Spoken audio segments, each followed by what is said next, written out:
Primeira carta de Paulo aos Coríntios. 1 Coríntios 1. Eu, Paulo, que fui chamado pela vontade de Deus para ser apóstolo de Cristo Jesus, escrevo, junto com o irmão Sóstenes, esta carta à igreja de Deus que está na cidade de Corinto. Escrevo a todos os que, pela sua união com Cristo Jesus, foram chamados para pertencerem ao povo de Deus. Esta carta é também para aqueles que em todos os lugares adoram o nosso Senhor Jesus Cristo, Senhor deles e nosso. Que a graça e a paz de Deus, o nosso Pai, e do Senhor Jesus Cristo estejam com vocês. Eu sempre agradeço ao meu Deus por causa da graça que Ele tem dado a vocês por meio de Cristo Jesus. Por estarem unidos com Cristo Jesus, vocês foram enriquecidos em tudo, tanto no dom de anunciar o Evangelho, como no dom da sabedoria espiritual. A mensagem a respeito de Cristo está tão firme em vocês, que vocês não têm deixado de receber nenhum dom espiritual enquanto esperam a vinda do nosso Senhor Jesus Cristo. Cristo vai conservá-los firmes até o fim, para que no dia da volta do nosso Senhor Jesus Cristo, vocês não tenham culpa de nada. Deus é fiel e chamou vocês para que vivam em união com o seu Filho Jesus Cristo, o nosso Senhor.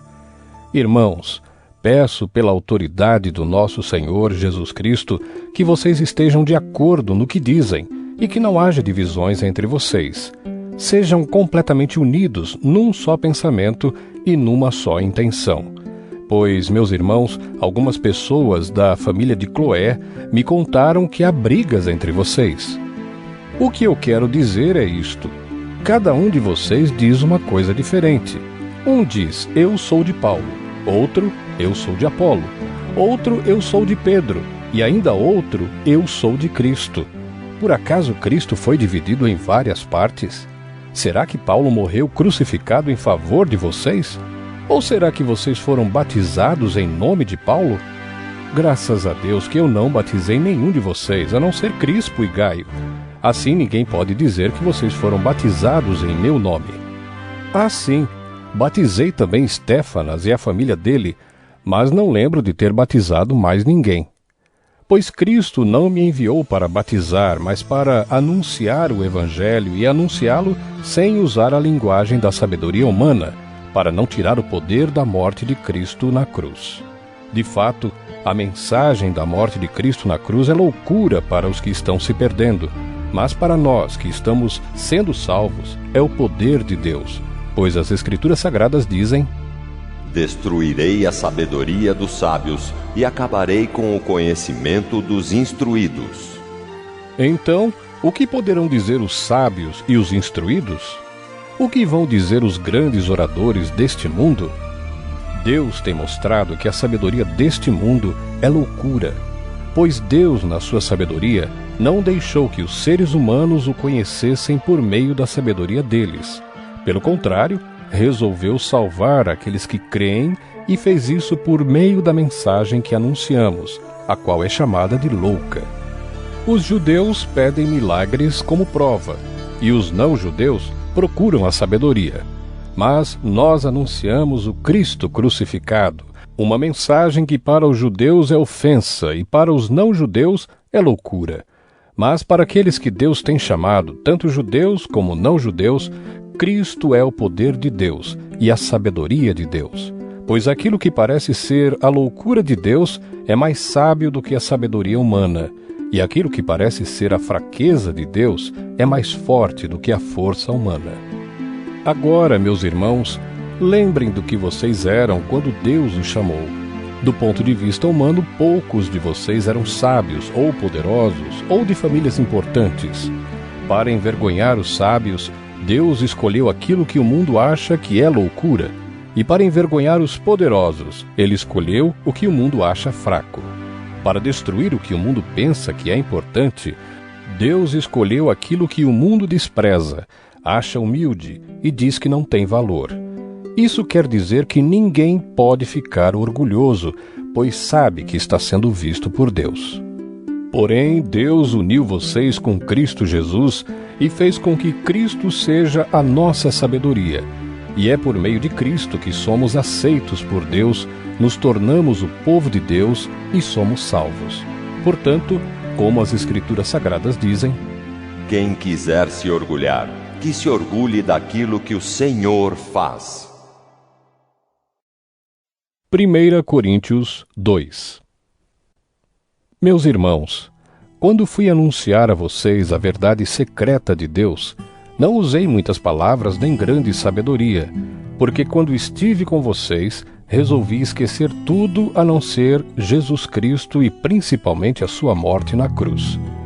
Quando visitei vocês, eu estava fraco e tremia de medo. O meu ensinamento e a minha mensagem não foram dados com a linguagem da sabedoria humana, mas com provas firmes do poder do Espírito de Deus. Portanto, a fé que vocês têm não se baseia na sabedoria humana, mas no poder de Deus. Porém, para os que são espiritualmente maduros, anunciamos uma mensagem de sabedoria, mas não é de uma sabedoria deste mundo, nem a dos poderes que o governam e que estão perdendo o seu poder. A sabedoria que anunciamos é a sabedoria secreta de Deus, escondida dos seres humanos, a sabedoria que o próprio Deus, antes mesmo da criação do mundo, já havia escolhido para a nossa glória. Nenhum dos poderes que agora governam o mundo conheceu essa sabedoria, pois se a tivessem conhecido, não teriam crucificado o glorioso Senhor. Porém, como dizem as Escrituras Sagradas: o que ninguém nunca viu nem ouviu, e o que jamais alguém pensou que podia acontecer, foi isso o que Deus preparou para aqueles que o amam. Mas foi a nós que Deus, por meio do Espírito, revelou o seu segredo. O Espírito Santo examina tudo, até mesmo os planos mais profundos e escondidos de Deus. Quanto ao ser humano, somente o Espírito que está nele é que conhece tudo a respeito dele. E quanto a Deus, somente o seu próprio Espírito conhece tudo a respeito dele. Não foi o Espírito deste mundo que nós recebemos, mas o Espírito mandado por Deus para que possamos entender tudo o que Deus nos tem dado. Portanto, quando falamos, nós usamos palavras ensinadas pelo Espírito de Deus e não palavras ensinadas pela sabedoria humana. Assim explicamos as verdades espirituais aos que são espirituais. Mas quem não tem o Espírito de Deus não pode receber os dons que vêm do Espírito, e de fato nem mesmo pode entendê-los. Essas verdades são loucura para essa pessoa, porque o sentido delas só pode ser entendido de modo espiritual. A pessoa que tem o Espírito Santo pode julgar o valor de todas as coisas, porém ela mesma não pode ser julgada por ninguém. Como dizem as Escrituras Sagradas, quem pode conhecer a mente do Senhor? Quem é capaz de lhe dar conselhos? Mas nós pensamos como Cristo pensa. 1 Coríntios 3. Na verdade, irmãos, eu não pude falar com vocês como costumo fazer com as pessoas que têm o Espírito de Deus. Tive de falar com vocês como se vocês fossem pessoas do mundo, como se fossem crianças na fé cristã. Tive de alimentá-los com leite e não com comida forte, pois vocês não estavam prontos para isso. E ainda não estão prontos, porque vivem como se fossem pessoas deste mundo. Quando existem ciumeiras e brigas entre vocês, será que isso não prova que vocês são pessoas deste mundo e fazem o que todos fazem? Quando alguém diz, eu sou de Paulo, e outro, eu sou de Apolo, será que assim não estão agindo como pessoas deste mundo? Afinal de contas, quem é Apolo? E quem é Paulo? Somos somente servidores de Deus, e foi por meio de nós que vocês creram no Senhor. Cada um de nós faz o trabalho que o Senhor lhe deu para fazer. Eu plantei, e Apolo regou a planta, mas foi Deus quem a fez crescer. De modo que não importa nem o que planta, nem o que rega, mas sim Deus que dá o crescimento. Pois não existe diferença entre a pessoa que planta e a pessoa que rega. Deus dará a recompensa de acordo com o trabalho que cada um tiver feito. Porque nós somos companheiros de trabalho no serviço de Deus, e vocês são o terreno no qual Deus faz o seu trabalho. Vocês são também o edifício de Deus. Usando o dom que Deus me deu, eu faço o trabalho de um construtor competente. Ponho o alicerce e outro constrói em cima dele. Porém, cada um deve construir com cuidado, porque Deus já pôs Jesus Cristo como o único alicerce, e nenhum outro alicerce pode ser colocado. Alguns usam ouro ou prata ou pedras preciosas para construírem em cima do alicerce, e ainda outros usam madeira ou capim ou palha. O dia de Cristo vai mostrar claramente a qualidade do trabalho de cada um, pois o fogo daquele dia mostrará o trabalho de cada pessoa. O fogo vai mostrar e provar a verdadeira qualidade do trabalho. Se aquilo que alguém construir em cima do alicerce resistir ao fogo, então o construtor receberá a recompensa. Mas se o trabalho de alguém for destruído pelo fogo, então esse construtor perderá a recompensa. Porém, ele mesmo será salvo, como se tivesse passado pelo fogo para se salvar. Certamente vocês sabem que são o templo de Deus e que o Espírito de Deus vive em vocês. Assim, se alguém destruir o templo de Deus, Deus destruirá essa pessoa, pois o templo de Deus é santo e vocês são o seu templo. Que ninguém engane a si mesmo. Se algum de vocês pensa que é sábio conforme a sabedoria humana, então precisa se tornar louco para ser de fato sábio.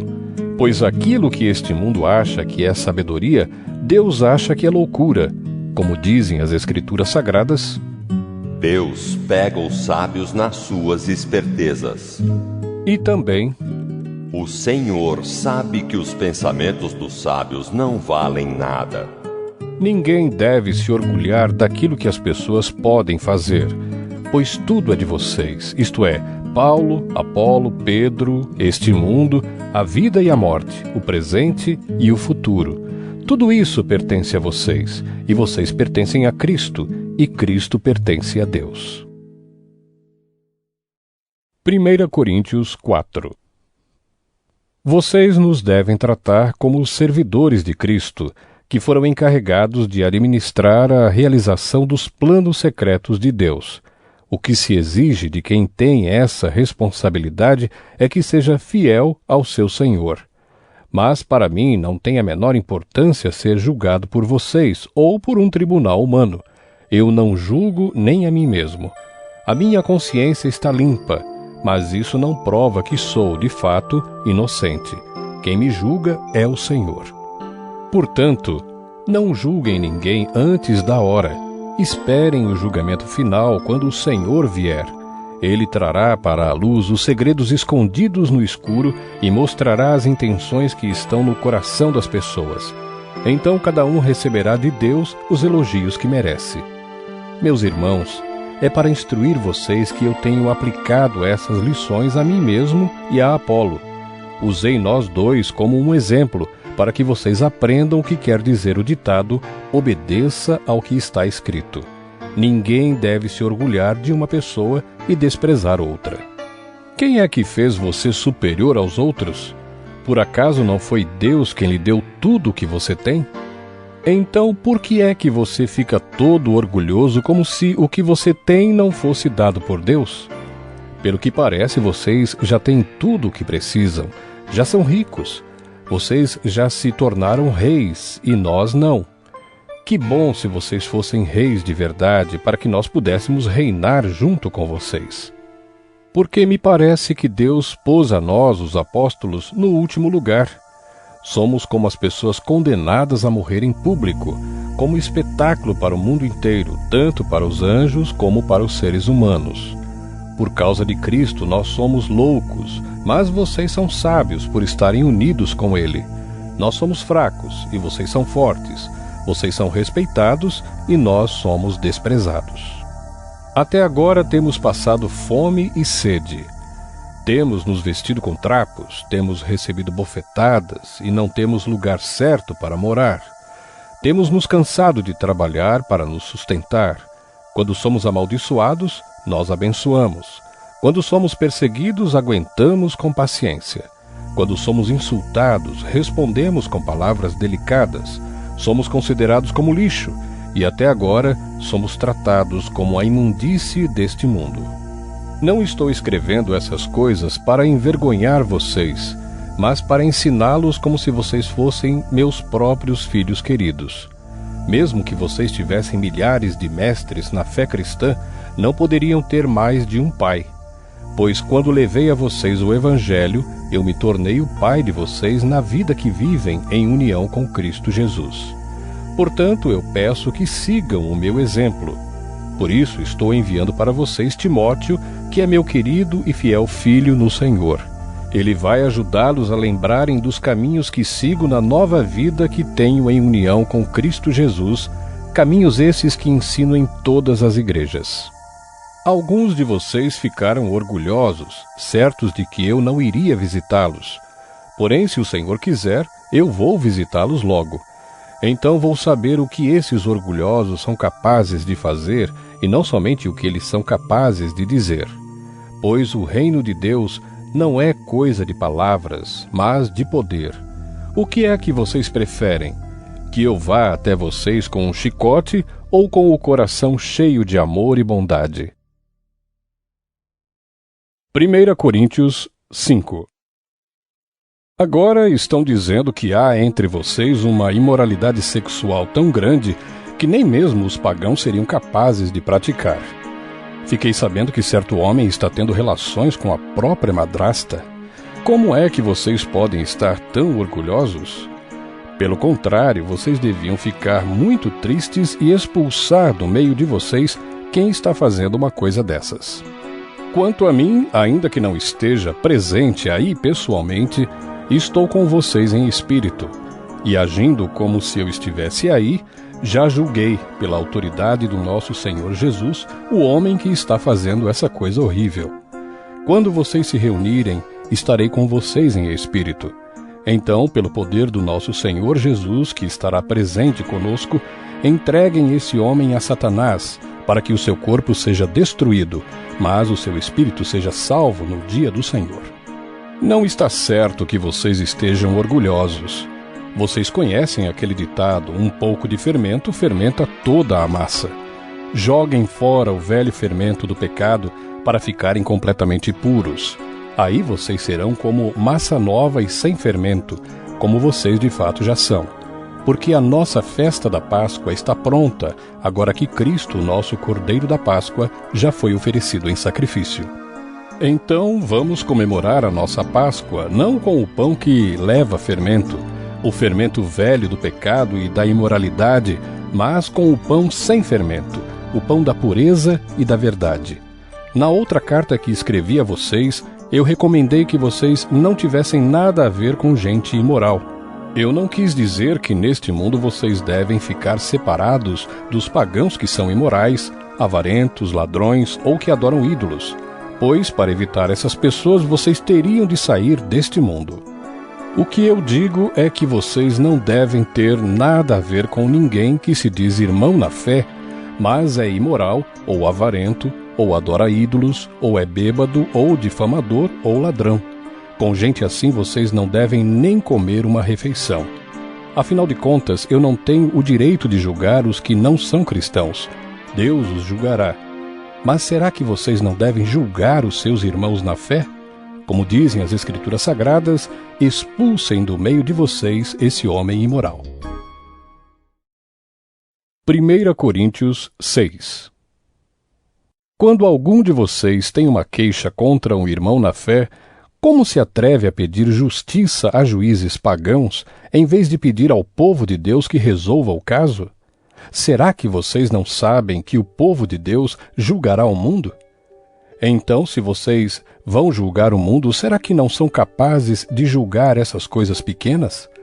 Por acaso vocês não sabem que nós julgaremos até mesmo os anjos? Muito mais, então, devemos julgar as coisas desta vida. Portanto, se surgir alguma questão dessas, será que vocês vão procurar pessoas que são desprezadas na igreja para julgarem esses casos? Que vergonha! Será que entre vocês não existe alguém com bastante sabedoria para resolver uma questão entre irmãos?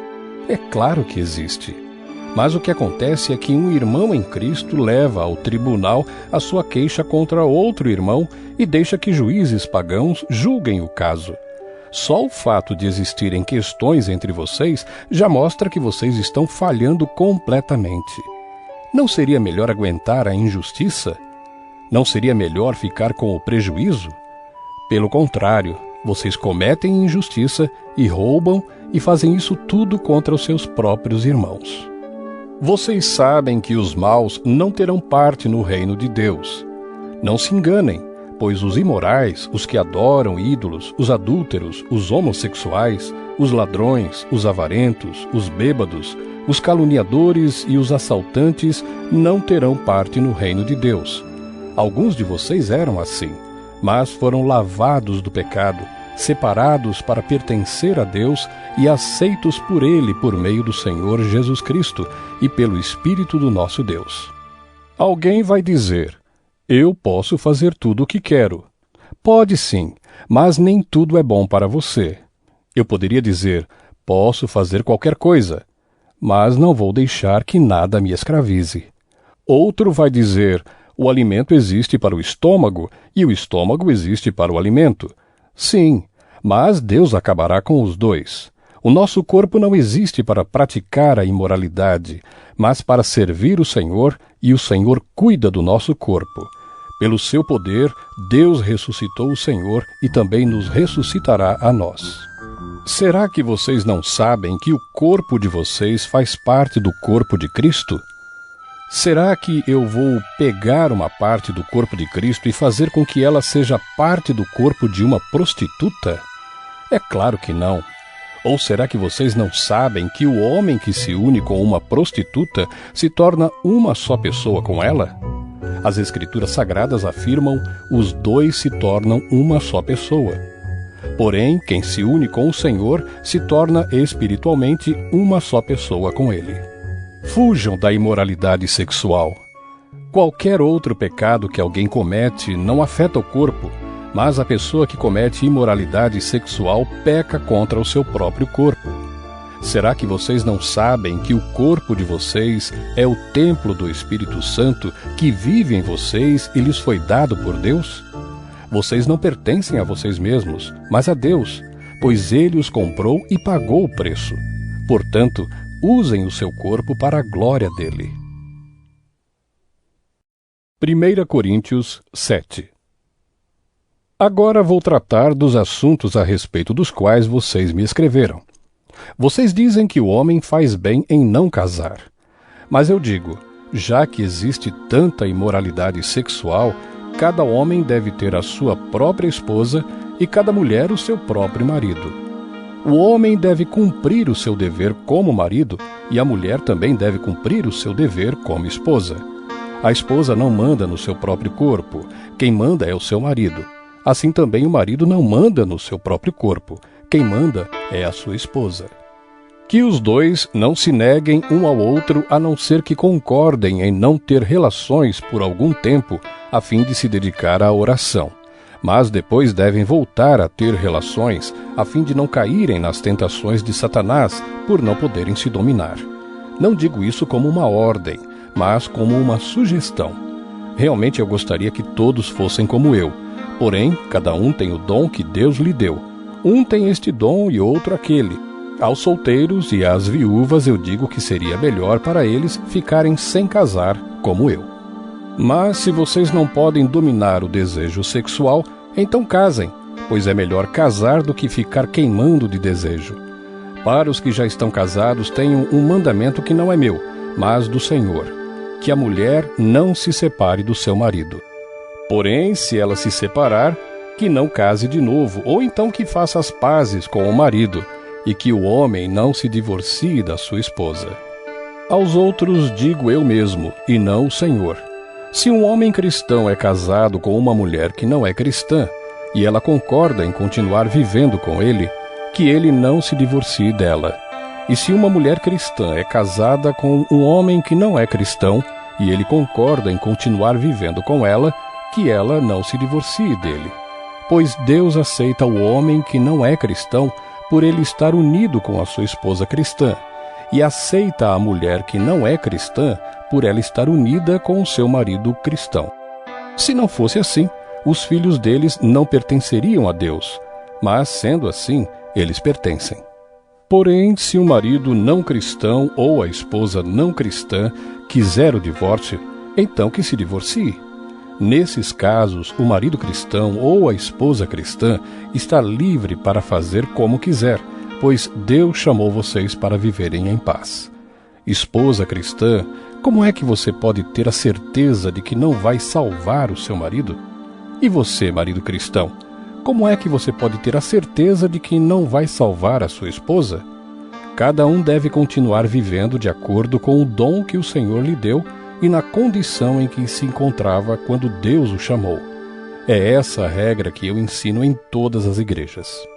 Se um homem judeu que é circuncidado aceita o chamado de Deus, ele não deve tirar as marcas da circuncisão. E se um homem não judeu que não é circuncidado aceita o chamado de Deus, ele não deve circuncidar-se. Não faz diferença estar circuncidado ou não. O que importa é obedecer aos mandamentos de Deus. Cada um deve continuar como era quando aceitou o chamado de Deus. Você era escravo quando Deus o chamou? Não se preocupe com isso. Mas se você pode se tornar livre, então aproveite a oportunidade. Pois o escravo que foi chamado pelo Senhor é agora um homem livre que pertence ao Senhor. Assim também o homem livre que foi chamado por Cristo é escravo de Cristo. Deus comprou vocês por um preço. Portanto, não se tornem escravos de seres humanos. Irmãos, cada um deve continuar na presença de Deus assim como era quando Deus o chamou. Para os solteiros, eu não tenho nenhum mandamento do Senhor. Porém, dou a minha opinião como uma pessoa que, pela misericórdia do Senhor, merece confiança. Por causa dos tempos difíceis em que vivemos, eu penso que é melhor para o homem ficar como está. Você tem esposa? Então não procure se separar dela. Você é solteiro? Então não procure esposa. Porém, se você casar, não estará cometendo pecado. E se uma moça solteira casar, também não estará cometendo pecado. Mas eu gostaria de poupar vocês dos problemas de cada dia que terão na vida de casados. Irmãos, o que eu quero dizer é isto: não nos resta muito tempo, e daqui em diante os casados devem viver como se não tivessem casado. Os que choram, como se não estivessem chorando. Os que estão rindo, como se não estivessem rindo. Os que compram, como se não fosse deles aquilo que compraram. Os que tratam das coisas deste mundo, como se não estivessem ocupados com elas. Pois este mundo, como está agora, não vai durar muito. Eu quero livrá-los de preocupações.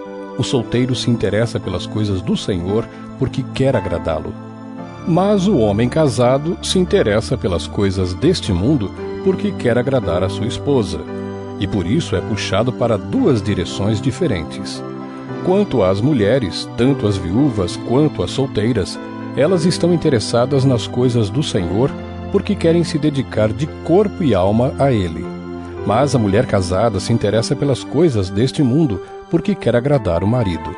Eu estou dizendo isso porque quero ajudá-los. Não estou querendo obrigar ninguém a nada. Pelo contrário, quero que façam o que é direito e certo e que se entreguem ao serviço do Senhor com toda a dedicação. Aos que ficaram noivos, mas resolveram não casar mais, eu digo o seguinte: se o rapaz sente que assim não está agindo certo com a sua noiva e acha que a sua paixão por ela ainda é muito forte e que devem casar, então que casem. Não existe pecado nisso. Mas, se pelo contrário, o rapaz não se sente na obrigação de casar, se está mesmo resolvido a ficar solteiro e se é capaz de dominar a sua vontade e já resolveu o que deve fazer, então faz bem em não casar com a moça. Assim, quem casa faz bem, mas quem não casa faz melhor ainda. A mulher não está livre enquanto seu marido estiver vivo. Caso o marido morra, ela fica livre para casar com quem quiser, contanto que case com um cristão. Porém, ela será mais feliz se ficar como está. Essa é a minha opinião e eu acho que também tem o Espírito de Deus. 1 Coríntios 8. Agora vou tratar do problema dos alimentos oferecidos aos ídolos. Na verdade, como se diz, todos nós temos conhecimento. Porém, esse tipo de conhecimento enche a pessoa de orgulho, mas o amor nos faz progredir na fé. A pessoa que pensa que sabe alguma coisa ainda não tem a sabedoria que precisa, mas quem ama a Deus é conhecido por Ele. Quanto a comer alimentos que tenham sido oferecidos aos ídolos, nós sabemos que um ídolo representa alguma coisa que realmente não existe. E sabemos que existe somente um Deus, pois existem os que são chamados de deuses, tanto no céu como na terra, como também existem muitos deuses e muitos senhores. Porém, para nós existe somente um Deus, o Pai e Criador de todas as coisas, para quem nós vivemos. E existe somente um Senhor, que é Jesus Cristo, por meio de quem todas as coisas foram criadas e por meio de quem nós existimos. Mas nem todos conhecem essa verdade. Existem pessoas tão acostumadas com os ídolos que até agora comem desses alimentos pensando que eles pertencem aos ídolos. A consciência dessas pessoas é fraca e por isso elas se sentem impuras quando comem desses alimentos. Não é esta ou aquela comida que vai fazer com que Deus nos aceite. Nós não perderemos nada se não comermos e não ganharemos nada se comermos desse alimento. Mas tenham cuidado para que essa liberdade de vocês não faça com que os fracos na fé caiam em pecado. Porque se uma pessoa que tem a consciência fraca neste assunto vir você, que tem conhecimento, comendo alimentos no templo de um ídolo, será que essa pessoa não vai querer também comer alimentos oferecidos aos ídolos? Assim, este cristão fraco, este seu irmão por quem Cristo morreu, vai se perder por causa do conhecimento que você tem. Desse modo, pecando contra o seu irmão e ferindo a consciência dele, você estará pecando contra Cristo. Portanto, se o alimento faz com que o meu irmão peque, nunca mais vou comer carne, a fim de que eu não seja a causa do pecado dele. 1 Coríntios 9. Será que eu não sou um homem livre? Por acaso não sou um apóstolo? Será que eu não vi Jesus, o nosso Senhor? Por acaso vocês não são o resultado do trabalho que faço para o Senhor? Mesmo que outros não me aceitem como apóstolo, vocês me aceitam. Vocês mesmos, pelo fato de estarem unidos com o Senhor, são a prova de que sou um apóstolo. Quando as pessoas me criticam, eu me defendo dizendo assim: será que eu não tenho o direito de receber comida e bebida pelo meu trabalho? Será que nas minhas viagens eu não tenho o direito de levar comigo uma esposa cristã, como fazem os outros apóstolos, os irmãos do Senhor Jesus e também Pedro? Ou será que Barnabé e eu somos os únicos que temos de trabalhar para nos sustentar? Quem já ouviu falar de algum soldado que pagou as suas próprias despesas no exército? Ou qual é o fazendeiro que não come das uvas da sua própria plantação? Ou qual é o pastor que não toma do leite do seu gado? Não pensem que eu me apoio somente nesses exemplos da vida diária, pois a lei diz a mesma coisa. Na lei de Moisés está escrito assim: não amarre a boca do boi quando ele estiver pisando o trigo. Por acaso Deus está interessado nos bois? Ou foi a nosso respeito que ele disse isso? É claro que isso está escrito em nosso favor. Tanto a pessoa que planta como a que colhe fazem o seu trabalho na esperança de receber a sua parte da colheita. Se temos semeado entre vocês a semente espiritual, será demais se recebermos de vocês alguma recompensa material? Se outros têm o direito de esperar isso de vocês, será que nós não temos muito mais direito do que eles? No entanto, nós não temos usado esse direito. Pelo contrário, temos aguentado tudo para não atrapalhar o Evangelho de Cristo.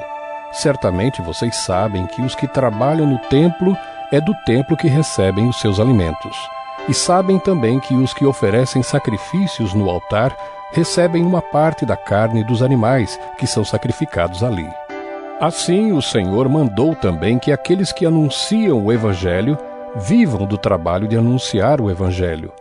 Mas eu não tenho usado nenhum desses direitos, nem estou escrevendo isso agora para exigir esses direitos para mim mesmo. Eu preferiria morrer a fazer isso, e ninguém vai me tirar o orgulho que eu tenho de agir assim. Eu não tenho o direito de ficar orgulhoso por anunciar o Evangelho. Afinal de contas, fazer isso é minha obrigação. Ai de mim se não anunciar o Evangelho. Por isso, se eu faço o meu trabalho por minha própria vontade, então posso esperar algum pagamento. Porém, se faço como um dever, é porque é um trabalho que Deus me deu para fazer. Nesse caso, qual é o pagamento que recebo? É a satisfação de anunciar o Evangelho sem cobrar nada e sem exigir os direitos que tenho como pregador do Evangelho. Sou um homem livre. Não sou escravo de ninguém, mas eu me fiz escravo de todos a fim de ganhar para Cristo o maior número possível de pessoas. Quando trabalho entre os judeus, vivo como judeu, a fim de ganhá-los para Cristo. Não estou debaixo da lei de Moisés, mas quando trabalho entre os judeus, vivo como se estivesse debaixo dessa lei para ganhar os judeus para Cristo. Assim também, quando estou entre os não-judeus, vivo fora da lei de Moisés a fim de ganhar os não-judeus para Cristo. Isso não quer dizer que eu não obedeço à lei de Deus, pois estou, de fato, debaixo da lei de Cristo. Quando estou entre os fracos na fé, eu me torno fraco também a fim de ganhá-los para Cristo. Assim eu me torno tudo para todos, a fim de poder, de qualquer maneira possível, salvar alguns. Faço tudo isso por causa do Evangelho, a fim de tomar parte nas suas bênçãos. Vocês sabem que, numa corrida, embora todos os corredores tomem parte, somente um ganha o prêmio. Portanto, corram de tal maneira que ganhem o prêmio. Todo atleta que está treinando aguenta exercícios duros porque quer receber uma coroa de folhas de louro. Uma coroa que, aliás, não dura muito. Mas nós queremos receber uma coroa que dura para sempre. Por isso, corro direto para a linha final. Também sou como um lutador de boxe que não perde nenhum golpe. Eu trato meu corpo duramente e o obrigo a ser completamente controlado para que depois de ter chamado outros para entrarem na luta, eu mesmo não venha a ser eliminado dela. 1 Coríntios 10. Irmãos, eu quero que vocês lembrem do que aconteceu com os nossos antepassados que seguiram Moisés. Todos foram protegidos pela nuvem e passaram pelo Mar Vermelho. Como seguidores de Moisés, eles foram batizados na nuvem e no mar. Todos comeram da mesma comida espiritual e beberam da mesma bebida espiritual, pois bebiam daquela rocha espiritual que ia com eles, e a rocha era Cristo. Mas Deus não ficou contente com a maioria deles, e por isso eles morreram, e os seus corpos ficaram espalhados no deserto. Tudo isso aconteceu a fim de nos servir de exemplo, para nós não querermos coisas más como eles quiseram, nem adorarmos ídolos como alguns deles adoraram. Como dizem as Escrituras Sagradas: O povo sentou-se para comer e beber e se levantou para se divertir. Não devemos cometer imoralidade sexual como alguns deles fizeram, e porque eles fizeram isso, 23.000 deles caíram mortos num dia só. Não devemos pôr à prova a paciência de Cristo, como alguns deles fizeram, e por isso foram mortos pelas cobras. Vocês não devem se queixar como fizeram alguns deles, e por isso foram destruídos pelo anjo da morte. Tudo isso aconteceu com os nossos antepassados, a fim de servir de exemplo para os outros, e aquelas coisas foram escritas a fim de servirem de aviso para nós, pois estamos vivendo no fim dos tempos. Portanto, aquele que pensa que está de pé, é melhor ter cuidado para não cair. As tentações que vocês têm de enfrentar são as mesmas que os outros enfrentam. Mas Deus cumpre a sua promessa e não deixará que vocês sofram tentações que vocês não têm forças para suportar. Quando uma tentação vier, Deus dará forças a vocês para suportá-la, e assim vocês poderão sair dela. Por isso, meus queridos amigos, fujam da adoração de ídolos. Eu falo com vocês como com pessoas que têm capacidade para entender o que estou afirmando. Julguem vocês mesmos o que eu estou dizendo. Pensem no cálice pelo qual damos graças a Deus na ceia do Senhor. Será que quando bebemos desse cálice não estamos tomando parte no sangue de Cristo? E quando partimos e comemos o pão, não estamos tomando parte no corpo de Cristo? Mesmo sendo muitos, todos comemos do mesmo pão, que é um só, e por isso somos um só corpo. Pensem no povo de Israel. Aqueles que comem as coisas oferecidas em sacrifícios tomam parte juntos no sacrifício que é oferecido a Deus no altar. O que é que eu quero dizer com isso? Que o ídolo ou o alimento que é oferecido a ele tem algum valor? É claro que não. O que estou dizendo é que aquilo que é sacrificado nos altares pagãos é oferecido aos demônios e não a Deus. E eu não quero que vocês tomem parte nas coisas dos demônios. Vocês não podem beber do cálice do Senhor e também do cálice dos demônios. Vocês não podem comer na mesa do Senhor e também na mesa dos demônios. Ou será que queremos provocar o Senhor fazendo com que ele fique com ciúmes? Por acaso vocês pensam que somos mais fortes do que ele? Alguns dizem assim: podemos fazer tudo o que queremos. Sim, mas nem tudo é bom. Podemos fazer tudo o que queremos, mas nem tudo é útil. Ninguém deve buscar os seus próprios interesses, e sim os interesses dos outros. Vocês podem comer de tudo o que se vende no açougue, sem terem nenhuma dúvida de consciência, pois como dizem as Escrituras Sagradas, a terra e tudo o que nela existe pertencem ao Senhor. Se alguém que não é cristão convidá-los para comer e vocês resolverem ir, comam o que for posto na frente de vocês e não façam perguntas por motivo de consciência.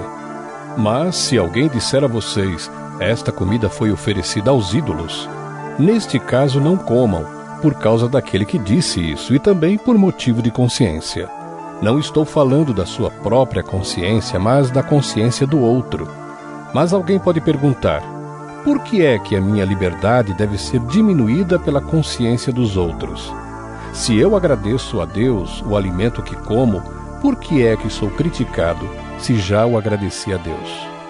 Portanto, quando vocês comem ou bebem ou fazem qualquer outra coisa, façam tudo para a glória de Deus. Vivam de tal maneira que não prejudiquem os judeus, nem os não-judeus, nem a Igreja de Deus. Façam como eu. Procuro agradar a todos em tudo o que faço, não pensando no meu próprio bem, mas no bem de todos, a fim de que eles possam ser salvos. 1 Coríntios 11. Sigam o meu exemplo como eu sigo o exemplo de Cristo. Eu os elogio porque vocês sempre lembram de mim e seguem as instruções que eu passei para vocês. Mas quero que entendam que Cristo tem autoridade sobre todo marido, que o marido tem autoridade sobre a esposa e que Deus tem autoridade sobre Cristo. Se um homem cobre a cabeça quando ora ou anuncia a mensagem de Deus nas reuniões de adoração, ele está ofendendo a honra de Cristo.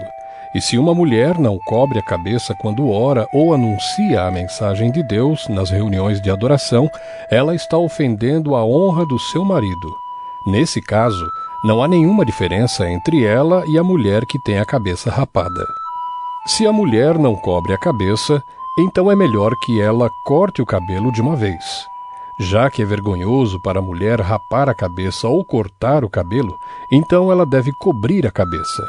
O homem não precisa cobrir a cabeça, pois ele reflete a imagem e a glória de Deus. Mas a mulher reflete a glória do homem, pois o homem não foi feito da mulher, mas a mulher foi feita do homem. O homem não foi criado por causa da mulher, mas sim a mulher por causa do homem. Portanto, por causa dos anjos, a mulher deve pôr um véu na cabeça para mostrar que está debaixo da autoridade do marido. No entanto, por estarmos unidos com o Senhor, nem a mulher é independente do homem, nem o homem é independente da mulher. Porque assim como a mulher foi feita do homem, assim também o homem nasce da mulher. E tudo vem de Deus. Julguem vocês mesmos. Será que é certo que, num culto de adoração, a mulher ore a Deus sem estar com a cabeça coberta? Pois a própria natureza ensina que o cabelo comprido é uma desonra para o homem, Mas para a mulher o cabelo comprido é motivo de orgulho. O cabelo foi dado a ela para lhe servir de véu. Mas se alguém quer discutir sobre esse assunto, o que eu posso dizer é que nem nós, nem as igrejas de Deus, temos outro costume nas reuniões de adoração. Nas instruções que agora vou dar a vocês, eu não posso elogiá-los, pois as suas reuniões de adoração fazem mais mal do que bem. Para começar, me contaram que nessas reuniões há grupos de pessoas que estão brigando, e eu creio que em parte isso é verdade. Não há dúvida de que é preciso haver divisões entre vocês para que fique claro quem são os que estão certos. Quando vocês se reúnem, não é a ceia do Senhor que vocês comem, pois na hora de comer, cada um trata de tomar a sua própria refeição, e assim, enquanto uns ficam com fome, outros chegam até a ficar bêbados. Por acaso vocês não têm as suas próprias casas onde podem comer e beber?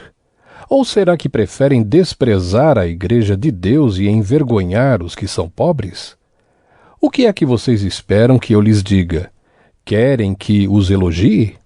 É claro que não vou elogiá-los, porque eu recebi do Senhor este ensinamento que passei para vocês, que o Senhor Jesus, na noite em que foi traído, pegou o pão e deu graças a Deus. Depois partiu o pão e disse: Isto é o meu corpo, que é entregue em favor de vocês. Façam isto em memória de mim. Assim também, depois do jantar, ele pegou o cálice e disse: Este cálice é a nova aliança feita por Deus com o seu povo, aliança que é garantida pelo meu sangue. Cada vez que vocês beberem deste cálice, façam isso em memória de mim. De maneira que cada vez que vocês comem deste pão e bebem deste cálice, estão anunciando a morte do Senhor até que ele venha.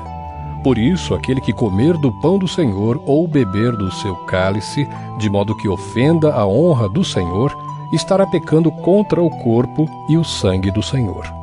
Portanto, que cada um examine a sua consciência e então coma do pão e beba do cálice. Pois a pessoa que comer do pão ou beber do cálice sem reconhecer que se trata do corpo do Senhor, estará sendo julgada ao comer e beber para o seu próprio castigo. É por isso que muitos de vocês estão doentes e fracos, e alguns já morreram. Se examinássemos primeiro a nossa consciência, nós não seríamos julgados pelo Senhor. Mas somos julgados e castigados pelo Senhor para não sermos condenados junto com o mundo. Portanto, meus irmãos, quando vocês se reunirem para a ceia do Senhor, esperem uns pelos outros. E se alguém estiver com fome, que coma em casa, para que Deus não castigue vocês por causa dessas reuniões. Os outros assuntos eu resolverei quando chegar aí. 1 Coríntios 12. Meus irmãos, quero que vocês saibam a verdade a respeito dos dons que o Espírito Santo dá. Vocês sabem que quando ainda eram pagãos, vocês eram desviados de várias maneiras para a adoração dos ídolos, os quais não têm vida. Por isso precisam compreender que ninguém que diz que Jesus seja maldito pode estar falando pelo poder do Espírito de Deus, e que ninguém pode dizer Jesus é Senhor a não ser que seja guiado pelo Espírito Santo.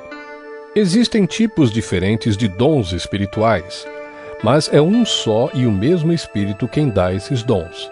Existem maneiras diferentes de servir, mas o Senhor que servimos é o mesmo. Há diferentes habilidades para realizar o trabalho, mas é o mesmo Deus quem dá a cada um a habilidade para fazê-lo.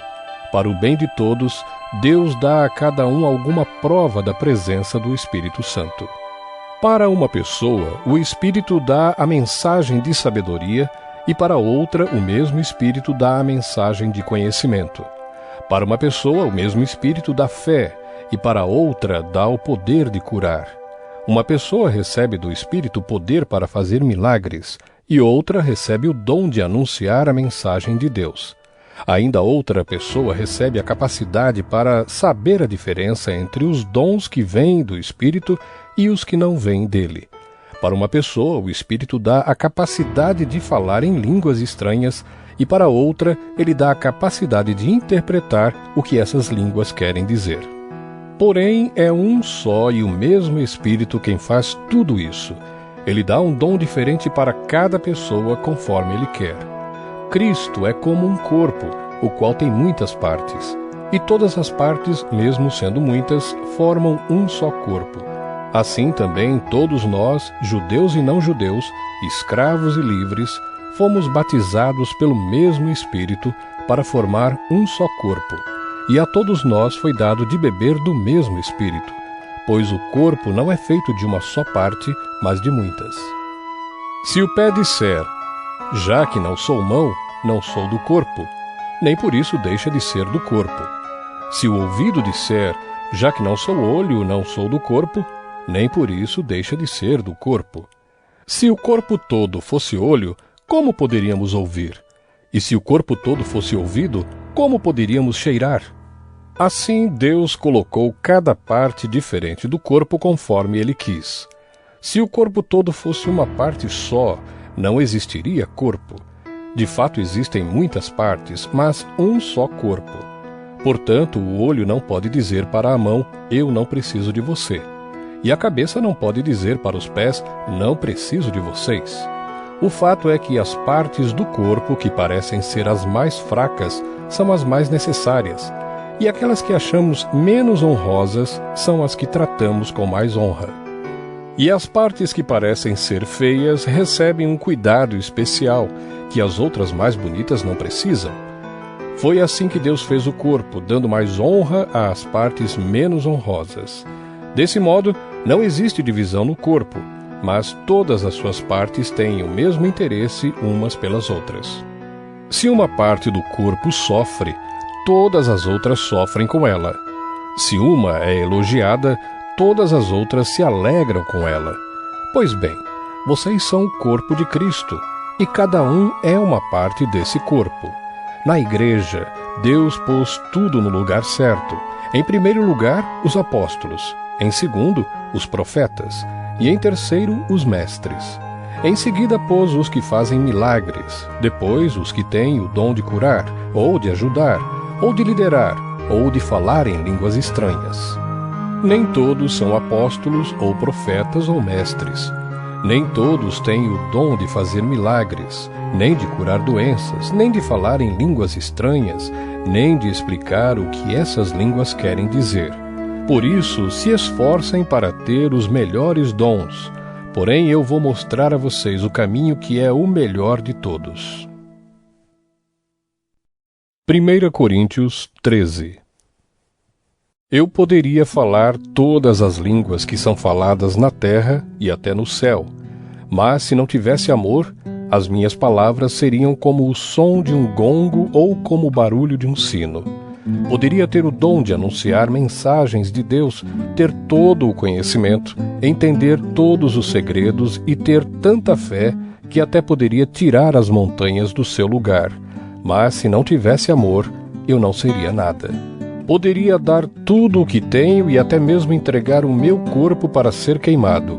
Mas se eu não tivesse amor, isso não me adiantaria nada. Quem ama é paciente e bondoso. Quem ama não é ciumento, nem orgulhoso, nem vaidoso. Quem ama não é grosseiro, nem egoísta, não fica irritado, nem guarda mágoas. Quem ama não fica alegre quando alguém faz uma coisa errada, mas se alegra quando alguém faz o que é certo. Quem ama nunca desiste, porém suporta tudo com fé, esperança e paciência. O amor é eterno. Existem mensagens espirituais, porém elas durarão pouco. Existe o dom de falar em línguas estranhas, mas acabará logo. Existe o conhecimento, mas também terminará. Pois os nossos dons de conhecimento e as nossas mensagens espirituais são imperfeitos. Mas quando vier o que é perfeito, então o que é imperfeito desaparecerá. Quando eu era criança, falava como criança, sentia como criança e pensava como criança. Agora que sou adulto, parei de agir como criança. O que agora vemos é como uma imagem imperfeita num espelho embaçado, mas depois veremos face a face. Agora o meu conhecimento é imperfeito, mas depois conhecerei perfeitamente, assim como sou conhecido por Deus. Portanto, agora existem estas 3 coisas: a fé, a esperança e o amor. Porém, a maior delas é o amor. 1 Coríntios 14. Portanto, esforcem-se para ter amor. Procurem também ter dons espirituais, especialmente o de anunciar a mensagem de Deus. Quem fala em línguas estranhas fala a Deus e não às pessoas, pois ninguém o entende. Pelo poder do Espírito Santo, ele diz verdades secretas. Porém, quem anuncia a mensagem de Deus fala para as pessoas, ajudando-as e dando-lhes coragem e consolo. Quem fala em línguas estranhas ajuda somente a si mesmo, mas quem anuncia a mensagem de Deus ajuda a igreja toda. Eu gostaria que vocês todos falassem em línguas estranhas, mas gostaria ainda mais que tivessem o dom de anunciar a mensagem de Deus. Porque quem anuncia a mensagem de Deus tem mais valor do que quem fala em línguas estranhas, a não ser que esteja ali alguém que possa interpretar o que está sendo dito, para que toda a igreja seja ajudada espiritualmente. Por isso, irmãos, quando eu os visitar, que proveito vocês terão se eu lhes falar em línguas estranhas? É claro que nenhum, a não ser que leve a vocês alguma revelação de Deus ou algum conhecimento, ou alguma mensagem inspirada, ou algum ensinamento. Por exemplo, além da voz humana, existem os instrumentos musicais, como a flauta e a harpa. Se os sons não saírem com toda a clareza, como poderá alguém saber o que está sendo tocado em um ou outro desses instrumentos? Se quem toca a corneta não der um som bem claro, quem se preparará para a batalha? Assim também, como é que os outros vão entender o que vocês estão dizendo se a mensagem por meio de línguas estranhas não for clara? Vocês estariam falando para o vento. No mundo há muitas línguas diferentes, mas cada uma faz sentido. Porém, se eu não entendo a língua na qual alguém está falando comigo, então quem fala essa língua é estrangeiro para mim, e eu sou um estrangeiro para ele. Por isso, já que vocês estão com tanta vontade de ter os dons do Espírito, procurem, acima de tudo, ter os dons que fazem com que a igreja cresça espiritualmente. Portanto, quem fala em línguas estranhas deve orar pedindo a Deus que lhe dê o dom de interpretar o que elas querem dizer. Porque se eu orar em línguas estranhas, o meu espírito de fato estará orando, mas a minha inteligência não tomará parte nisso. O que vou fazer então? Vou orar com o meu espírito, mas também vou orar com a minha inteligência. Vou cantar com o meu espírito, mas também vou cantar com a minha inteligência. Se você dá graças a Deus em línguas estranhas, como é que uma pessoa simples que estiver na reunião poderá dizer amém à oração de agradecimento que você fez? Ela não vai conseguir entender nada do que você está dizendo. Mesmo que a sua oração seja muito boa, essa pessoa não receberá nenhuma ajuda. Eu agradeço a Deus porque falo em línguas estranhas muito mais do que vocês. Porém, nas reuniões da igreja, prefiro dizer 5 palavras que possam ser entendidas, para assim ensinar os outros, do que dizer milhares de palavras em línguas estranhas.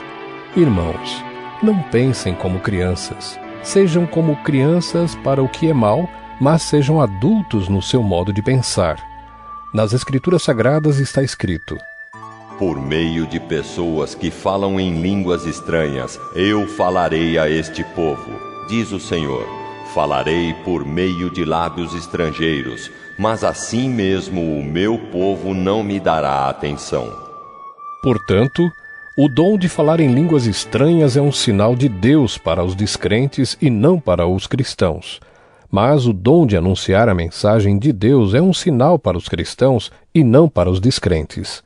Imaginem que a igreja esteja reunida e todos comecem a falar em línguas estranhas. Se chegarem ali algumas pessoas simples ou descrentes, será que não vão dizer que vocês estão loucos? Mas se todos estiverem anunciando mensagens de Deus e entrar ali um descrente ou alguém que seja simples, ele vai ouvir o que vocês estão dizendo e se convencer do seu pecado, e ele será julgado pelo que ouvir. Os seus pensamentos secretos serão revelados, e ele vai se ajoelhar e adorar a Deus, dizendo: Deus está mesmo no meio de vocês. Portanto, meus irmãos, o que é que deve ser feito?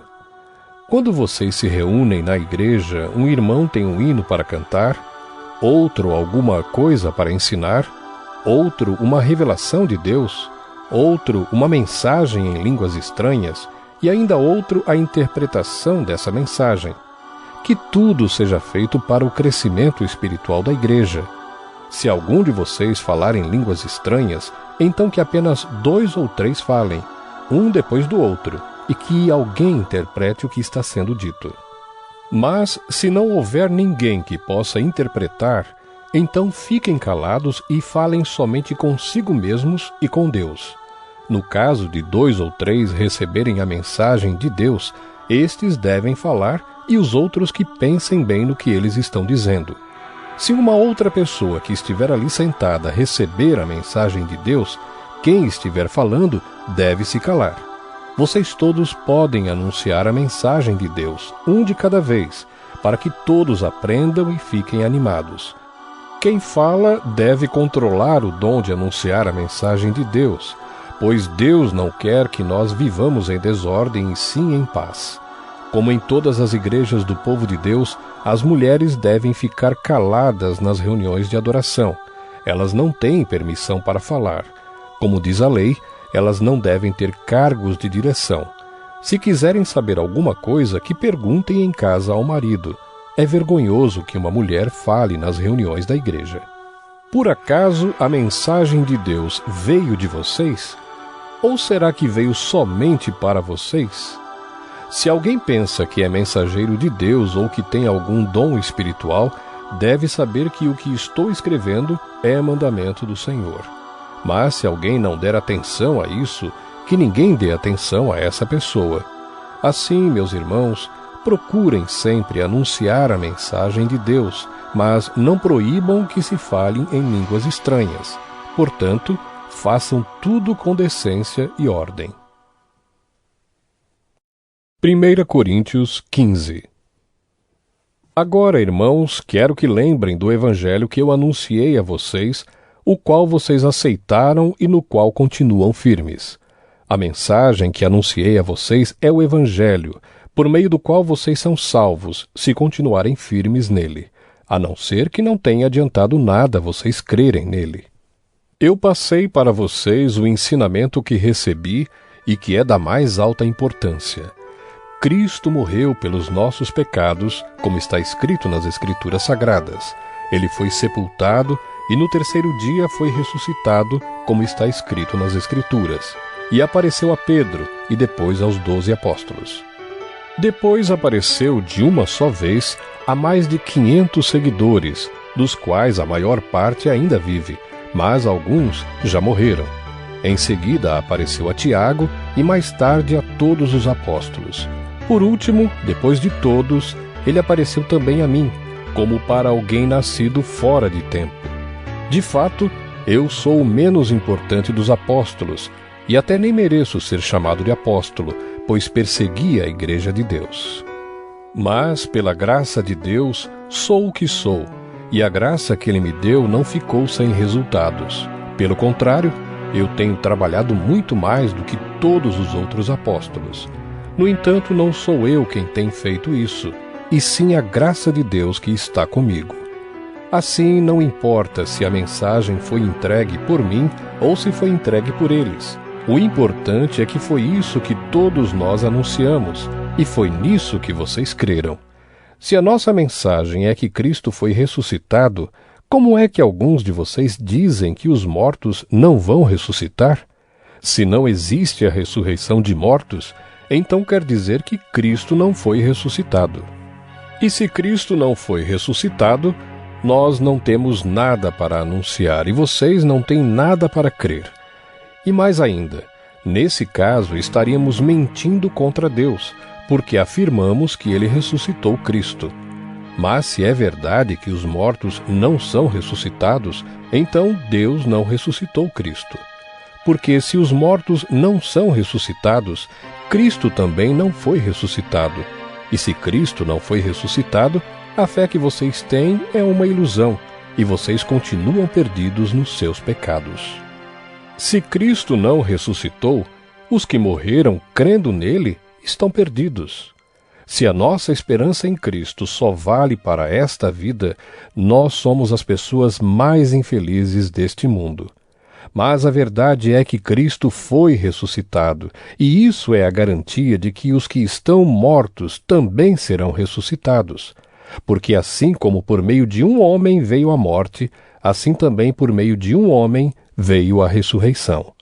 Assim como por estarem unidos com Adão todos morrem, assim também por estarem unidos com Cristo todos ressuscitarão. Porém, cada um será ressuscitado na sua vez. Cristo, o primeiro de todos, depois, os que são de Cristo, quando ele vier, e então virá o fim. Cristo destruirá todos os governos espirituais, todas as autoridades e poderes, e entregará o reino a Deus, o Pai, pois Cristo tem de reinar até que Deus faça com que ele domine todos os inimigos. O último inimigo que será destruído é a morte. As Escrituras Sagradas dizem: Deus pôs todas as coisas debaixo do domínio dele. É claro que dentro das palavras todas as coisas não está o próprio Deus, que põe tudo debaixo do domínio de Cristo. Mas, quando tudo for dominado por Cristo, então o próprio Cristo, que é o Filho, se colocará debaixo do domínio de Deus, que pôs todas as coisas debaixo do domínio dele. Então, Deus reinará completamente sobre tudo. Pensem agora nas pessoas que são batizadas em favor dos mortos. O que é que elas esperam conseguir? Se os mortos não são ressuscitados, por que é que essas pessoas se batizam em favor deles? E quanto a nós, por que é que nos colocamos em perigo a toda hora? Irmãos, eu enfrento a morte todos os dias. Se afirmo isso, é pelo orgulho que tenho de vocês, pois estamos todos unidos com Cristo Jesus, o nosso Senhor. Aqui em Éfeso eu lutei contra inimigos como se lutasse contra animais selvagens. E se fiz isso somente por interesses humanos, o que foi que eu consegui com isso? Se é verdade que os mortos não são ressuscitados, façamos o que diz o ditado: comamos e bebamos, porque amanhã morreremos. Não se enganem. As más companhias estragam os bons costumes. Comecem de novo a viver uma vida séria e direita e parem de pecar. Para fazer com que vocês fiquem envergonhados, eu digo o seguinte: alguns de vocês não conhecem a Deus. Mas alguém perguntará: como é que os mortos são ressuscitados? Que tipo de corpo eles vão ter? Seu tolo! Quando você semeia uma semente na terra, ela só brota se morrer. E o que foi semeado é apenas uma semente, talvez um grão de trigo ou outra semente qualquer, e não o corpo já formado da planta que vai crescer. Deus dá a essa semente o corpo que Ele quer e dá a cada semente um corpo próprio. E a carne dos seres vivos não é toda do mesmo tipo. Os seres humanos têm um tipo de carne, os animais outro, os pássaros outro, e os peixes ainda outro. Há também corpos do céu e corpos da terra. Existe um tipo de beleza que pertence aos corpos celestes, e há outro que pertence aos corpos terrestres. O sol tem o seu próprio brilho, a lua outro brilho, e as estrelas têm um brilho diferente. E mesmo as estrelas têm diferentes tipos de brilho. Pois será assim quando os mortos ressuscitarem. Quando o corpo é sepultado, é um corpo mortal, mas quando for ressuscitado, será imortal. Quando ele é sepultado, é feio e fraco, mas quando for ressuscitado, será bonito e forte. Quando é sepultado, é um corpo material, mas quando for ressuscitado, será um corpo espiritual. É claro que se existe um corpo material, então tem de haver também um corpo espiritual. Porque as Escrituras Sagradas dizem: Adão, o primeiro homem, foi criado como ser vivo. Mas o último Adão, Jesus Cristo, é o Espírito que dá vida. Não é o espiritual que vem primeiro, mas sim o material. Depois é que vem o espiritual. O primeiro homem foi feito do pó da terra, o segundo veio do céu. Os que pertencem à terra são como aquele que foi feito do pó da terra. Os que pertencem ao céu são como aquele que veio do céu. Assim como somos parecidos com o homem feito do pó da terra, assim também seremos parecidos com o homem do céu. Meus irmãos, o que eu quero dizer é isto: o que é feito de carne e de sangue não pode ter parte no reino de Deus, e o que é mortal não pode ter a imortalidade. Escutem bem este segredo: nem todos vamos morrer, mas todos nós vamos ser transformados num instante, num abrir e fechar de olhos, quando tocar a última trombeta. Ela tocará, os mortos serão ressuscitados como seres imortais, e todos nós seremos transformados. Pois este corpo mortal precisa se vestir com o que é imortal. Este corpo que vai morrer precisa se vestir com o que não pode morrer. Assim, quando este corpo mortal se vestir com o que é imortal, quando este corpo que morre se vestir com o que não pode morrer, então acontecerá o que as Escrituras Sagradas dizem: a morte está destruída, a vitória é completa. Onde está, ó morte, a sua vitória? Onde está, ó morte, o seu poder de ferir? O que dá à morte o poder de ferir é o pecado, e o que dá ao pecado o poder de ferir é a lei. Mas agradeçamos a Deus que nos dá a vitória por meio do nosso Senhor Jesus Cristo. Portanto, queridos irmãos, continuem fortes e firmes, continuem ocupados no trabalho do Senhor, pois vocês sabem que todo o seu esforço nesse trabalho sempre traz proveito. 1 Coríntios 16. Agora vou tratar do dinheiro para ajudar o povo de Deus da Judéia. Façam o que eu disse às igrejas da província da Galácia. Todos os domingos, cada um de vocês separe e guarde algum dinheiro, de acordo com o que cada um ganhou. Assim não haverá necessidade de recolher ofertas quando eu chegar. Depois que chegar, eu enviarei com cartas de apresentação aqueles que vocês escolherem para levarem a oferta até Jerusalém. Se for conveniente que eu também vá, eles farão a viagem comigo.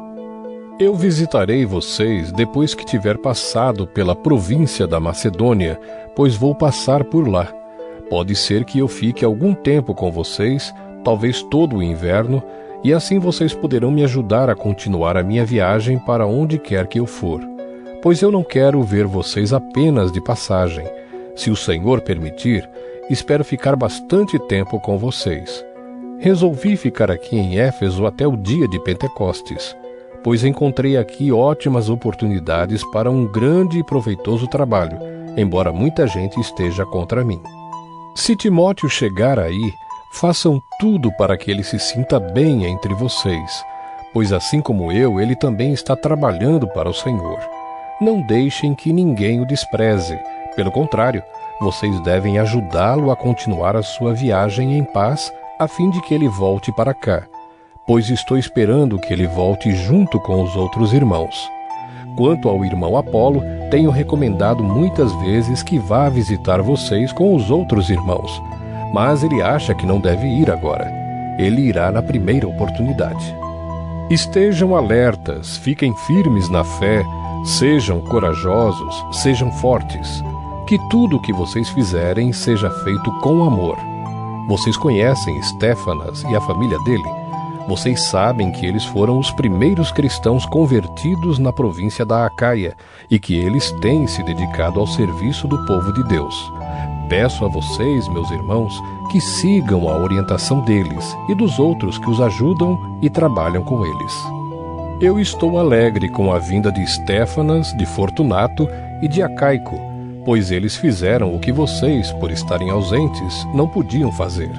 Eles me animaram muito e sei que animaram vocês também. Gente como essa merece elogios. As igrejas da província da Ásia mandam saudações. Áquila e a sua esposa Priscila e a igreja que se reúne na casa deles mandam saudações cristãs a vocês. Todos os irmãos daqui mandam saudações. Cumprimentem uns aos outros com um beijo de irmão. Escrevo isto com a minha própria mão. Saudações de Paulo.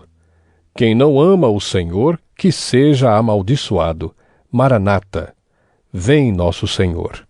Que a graça do nosso Senhor Jesus esteja com vocês, e que o meu amor esteja com todos vocês, pois estamos unidos com Cristo Jesus.